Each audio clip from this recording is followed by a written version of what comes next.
Good morning, colleagues. Asanteni sana, thank you for coming for this brief news conference that will outline some of the President's activities ahead of his 5-day walking tour of the Mount Kenya region. During his tour, President Ruto will launch various projects aimed at improving the quality of the lives of the people in line with the government's bottom-up economic transformation agenda. This agenda will keep on repeating and reiterating, as the President says, prioritizes bringing down the cost of living, eradicating hunger, creating jobs, expanding the tax base, improving our foreign exchange balance, and promoting inclusive growth through interventions in 5 core sectors of agriculture, MSMEs development, housing and settlement, universal health coverage, and digital superhighway and creative economy. The development tour begins tomorrow on Saturday, 5th August 2023. The President will kick off the tour in Githurai, Kiambu County, where he'll commission the Githurai Water Supply Project. The project will supply about 35,000 cubic meters of water per day to serve over 500,000 residents of Ruiru, Githurai, Mwihoko, and Kahawa, and will provide water connections to about 8,400 people. Also on Saturday, President Ruto will commission the redevelopment of Githurai Market. This comes just 3 days after the State Department of Housing and Urban Development, as you all witnessed, advertised for the construction of 72 markets across the country. The President promised to build a total of 400 markets over the next 3 years to fulfill his commitment to Mama Mboga and dignify their hustles by providing them with modern markets across the country. Later on Saturday, the head of state will commission the Kagio Water Supply Project in Kagio Town, Kirinyaga County. He will also commission the upgrade of the 42.5-kilometer Marua Kwa Wambui Road, a critical infrastructure, of course, that will ease the movement of goods and services and spur development in Madhira, Nyeri County. Throughout the day, the President will engage, as he always does, with the residents in those localities, concluding with a Meet the People tour in Karatina Town in Nyeri County. On Sunday, 6th August, the President will host an interdenominational prayer service at the Sagana State Lodge, and later in the afternoon, he will chair a meeting with the leadership of the region. On Monday morning, the head of state will officially launch the upgrading to bitumen standards and maintenance of the 45-kilometer Ichamara-Kariti Road in Mukurweini, Nyeri County. Also, on Monday, in Tetu Sub-County, President Ruto will commission the Kaigonji Water Project and thereafter commission the Othaya Water Project, which will benefit 60,000 people with 216 new sewer connections. The President will also open the Nyeri stage and bus park, expected to ease congestion at the terminus. On Tuesday, 8th August, President Ruto will chair a cabinet meeting at Sagana State Lodge. Afterwards, he will open a new Kenya Cooperative Creameries facility in Kiganjo and host a regional leaders conference again at the Sagana State Lodge. He will conclude, President William Ruto will conclude his tour on Wednesday, 9th August, starting with the opening of a 3-storied, 175-bed capacity level 4 hospital in Narumoru. He will then witness the groundbreaking of Gishugu Affordable Housing Program in Kirinyaga County, which is part of the 200 units per constituency program, which again he promised to do.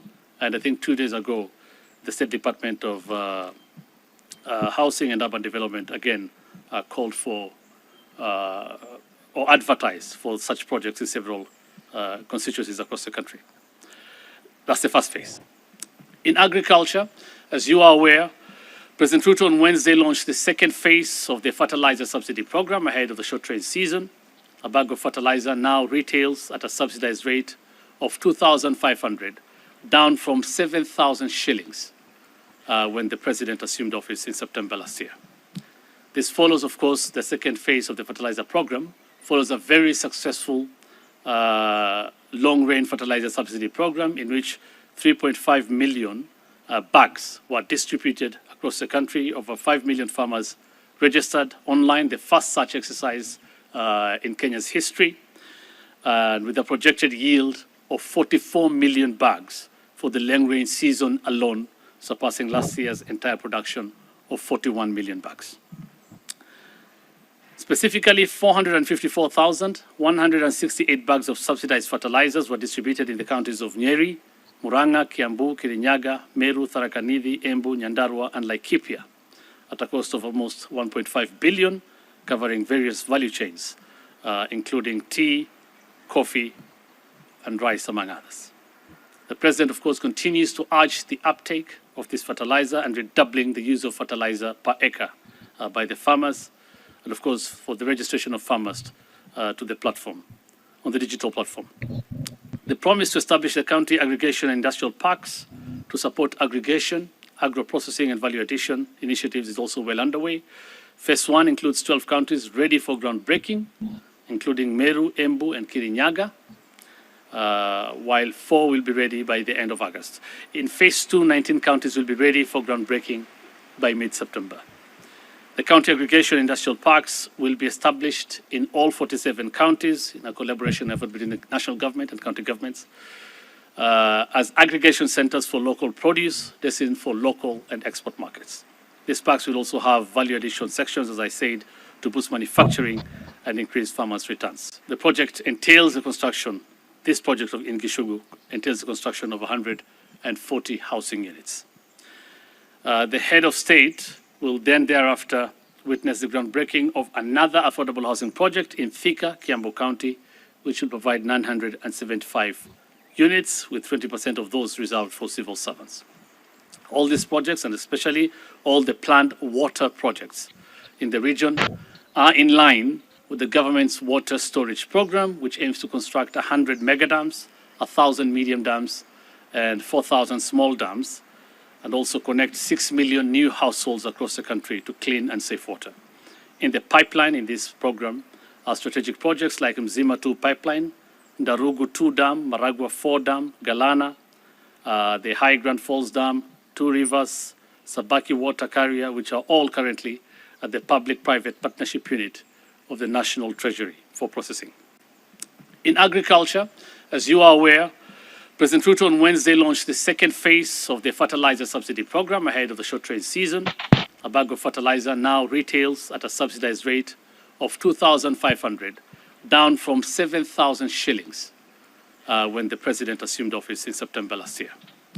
This follows, of course, the second phase of the fertilizer program, follows a very successful long-range fertilizer subsidy program in which 3.5 million bags were distributed across the country. Over 5 million farmers registered online, the first such exercise in Kenya's history, with a projected yield of 44 million bags for the long-range season alone, surpassing last year's entire production of 41 million bags.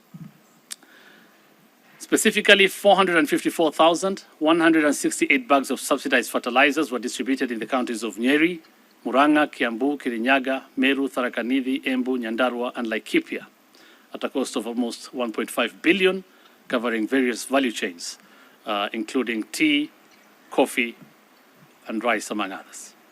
The President, of course, continues to urge the uptake of this fertilizer and redoubling the use of fertilizer per acre by the farmers, and of course, for the registration of farmers to the platform, on the digital platform.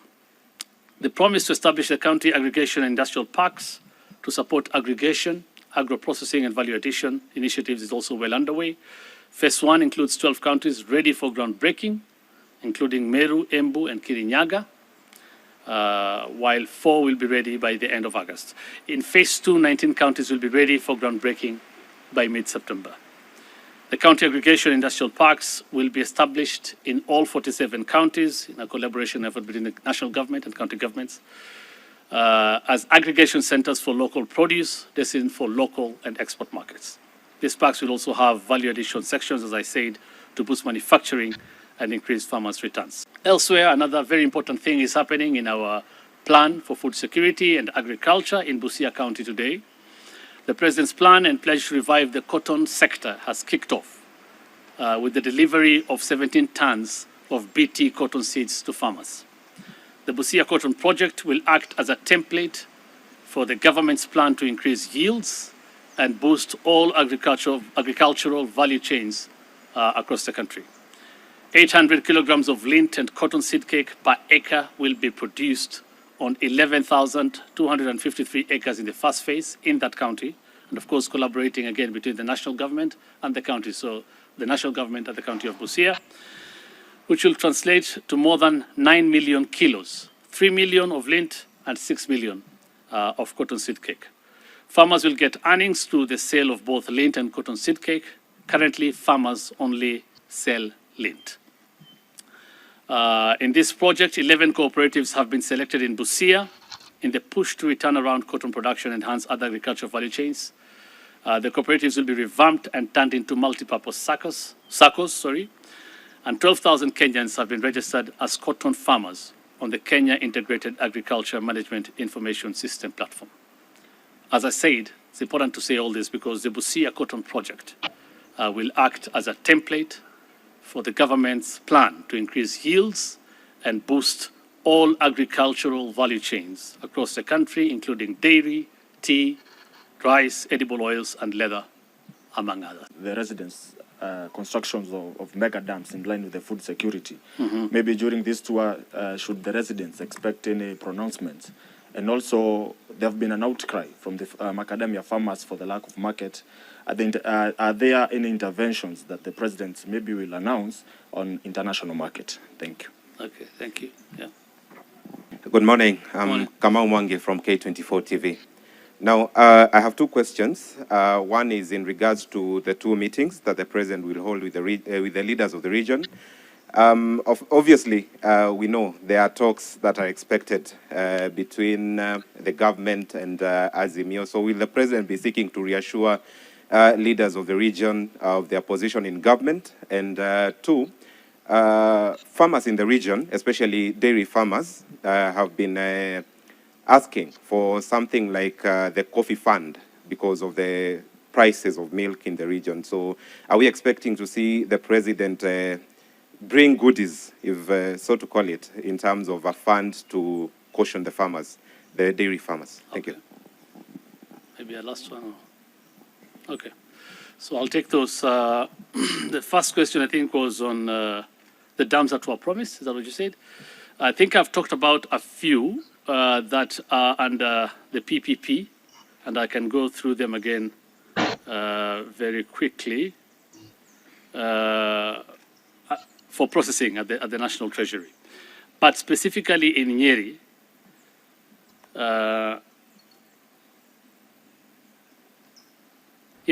so we have the Naromoru water project. I think that's one that you some of the ones that were promised here, isn't it, by the president.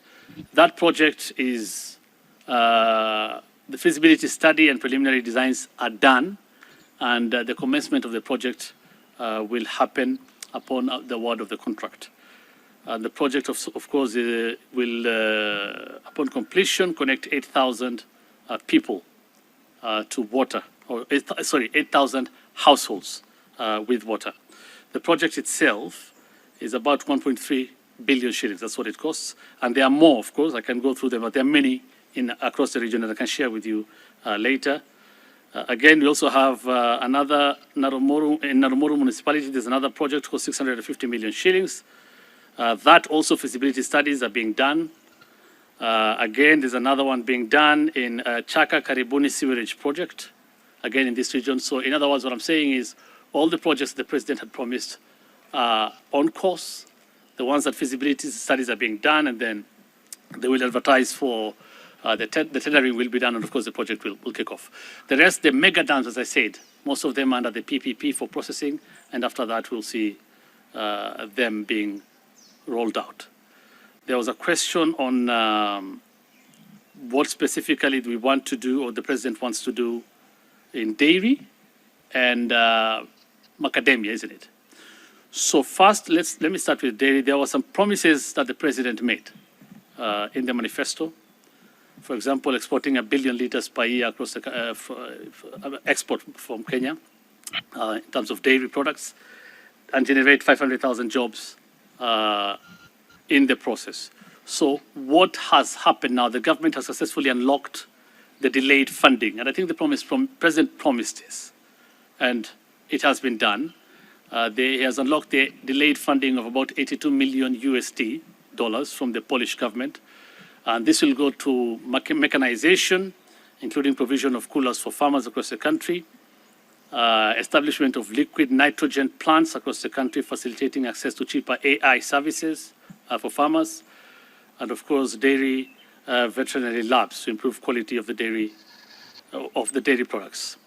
And this, of course, you will witness in a few months, 2 or 3 months' time. But that has already been done. Of course, it's also in that fund from the Polish government, there will be supply of grain dryers, storage silos, and grain milling for NCPB stores. For macadamia and dairy and all the value chains, I think it's important that I reiterate. That is why I talked about. That is why I said what is happening in Busia is very important today, and will be used as a template across the country in developing our value chains.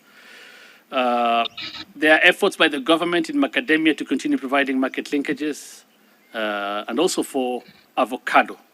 And of course, the rollout, as I said, of the county aggregation and industrial parks, which will be established in all the 47 counties, again, will play a major role in market linkages for all these value chains. Value addition, aggregation, value addition, and ultimately market linkages for the produce. And of course, ultimately, increase farmer returns. Again, I think you witnessed, I think it was over the last 1 month, I believe it was last month, that the tenders were advertised, and it was in public in all the dailies for the county aggregation and industrial parks. So he promised and he has delivered. So now we're just waiting for them to get ready, and the ones that have already been finished will be launched, will be the groundbreaking. And as I said, there in about 3 counties in Mount Kenya, the groundbreaking will happen in Meru, Embu, and Kirinyaga. They are ready and will happen any time now. And again, 19 other counties will be ready for groundbreaking by mid-September.